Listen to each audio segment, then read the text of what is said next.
Cet article 6, il a pu susciter des interrogations, des inquiétudes du monde associatif, ou certains qui d'ailleurs voulaient s'exprimer au nom du monde associatif, ce qui là est un peu différent. Mais y compris avec les exemples qui viennent d'être cités, on voit bien qu'il n'y aura aucun problème à signer un engagement républicain. Il n'y aura pas besoin d'ailleurs d'un temps de formation important, parce que je crois que tous les Français comprennent très bien ce que veut dire respecter les principes de liberté, d'égalité, notamment entre les femmes et les hommes, de fraternité, de respect de la dignité de la personne humaine et de sauvegarde de l'ordre public. Et donc, en l'occurrence, prenons des exemples. Une association, par exemple, qui dit « moi, je veux développer l'alimentation végétarienne, végane même, comme disent certains aujourd'hui ». Bon, et il y a une collectivité qui est prête à subventionner cette action.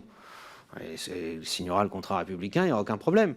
Si en revanche cette association, la collectivité se rend compte qu'elle pensait subventionner une activité de promotion du véganisme et qu'elle se retrouve en fait à financer des actions qui consistent à aller fracturer les portes d'un élevage et d'aller faire en sorte que les animaux soient sortis de l'élevage et ainsi de suite, là, je pense que la collectivité sera en droit de dire finalement, je crois que vous n'avez pas respecté le contrat d'engagement républicain parce que vous n'avez pas respecté l'ordre public. Et donc, je demande le remboursement de la subvention.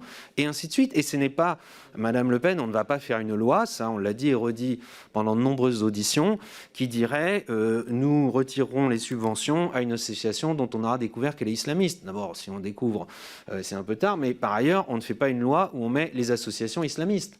On fait une loi où on dit voilà les critères qui font qu'on ne respecte pas les principes républicains.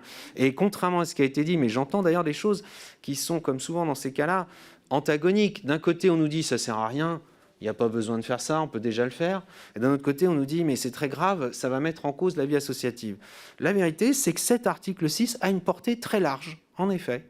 Il ne s'agit pas que de reprendre la main par rapport à des associations, par exemple, qui feraient du prosélytisme religieux. D'ailleurs, vous avez remarqué qu'il n'est pas fait mention des religions dans cet article.